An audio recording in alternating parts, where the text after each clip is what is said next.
किरण कक्षा में आपका हार्दिक स्वागत है। हिंदी विषय के अंतर्गत आज के पाठ का विषय पत्र लेखन।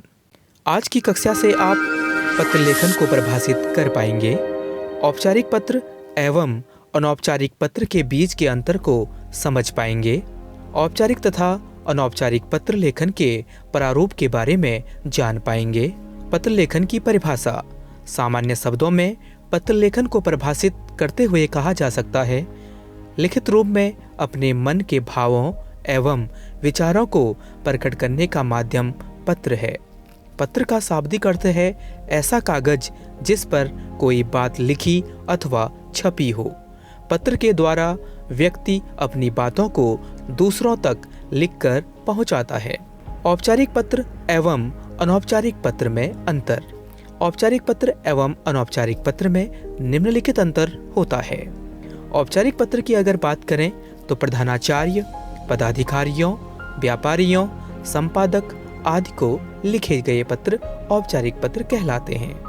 अनौपचारिक पत्र सगे संबंधियों, मित्रों, रिश्तेदारों आदि को लिखे गए पत्र अनौपचारिक पत्र कहलाते हैं। इन्हें व्यक्तिगत पत्र भी कहा जाता है। औपचारिक पत्र उन लोगों को लिखे जाते हैं जिनसे हमारा निजी या पारिवारिक संबंध नहीं होता है। वहीं औपचारिक पत्रों की भाषा आत्मीय व हृदय को स्पर्श करने वाली होती है। औपचारिक पत्र को निम्नलिखित वर्गों में विभाजित किया जा सकता है। आवेदन पत्र, जिसको हम प्रार्थना पत्र के नाम से भी जानते हैं, कार्यालयी पत्र, संपादकीय पत्र, शिकायती पत्र, व्यावसायिक पत्र। वहीं अनौपचारिक पत्र को निम्नलिखित वर्गों में बांटा जा सकता है या विभाजित किया जा सकता है।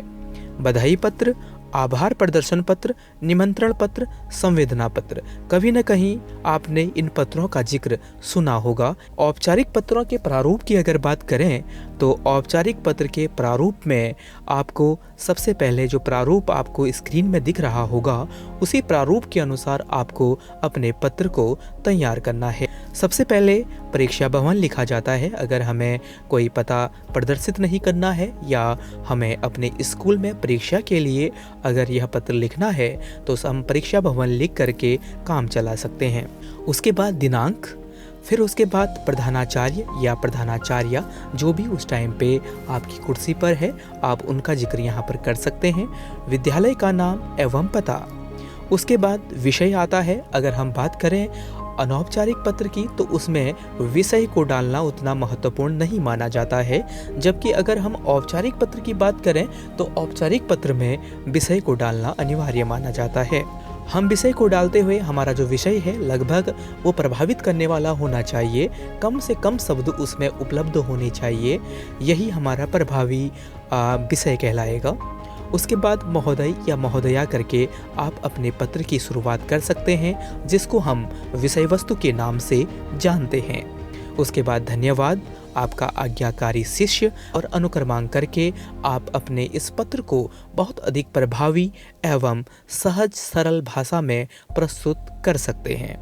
अनौपचारिक पत्रों का प्रारूप। अगर हम अनौपचारिक पत्रों की बात करें तो यह, जैसा कि मैं पहले ही आपको इस वीडियो में बता चुका हूं कि अनौपचारिक पत्र हम सगे संबंधियों या हम इसको व्यक्तिगत पत्र के नाम से भी जानते हैं। तो इन पत्रों में सबसे पहले प्रेषक का पता डाला जाता है, उसके बाद दिनांक, उसके बाद संबोधन, फिर उसके बाद अभिवादन, उसके बाद विषय वस्तु यानी पत्र की जो भी सामग्री आप लिखना चाहते हैं उसमें सुख दुख या जो भी अपना आभार व्यक्त करना चाहते हैं वो आप इसके अंतर्गत डाल सकते हैं।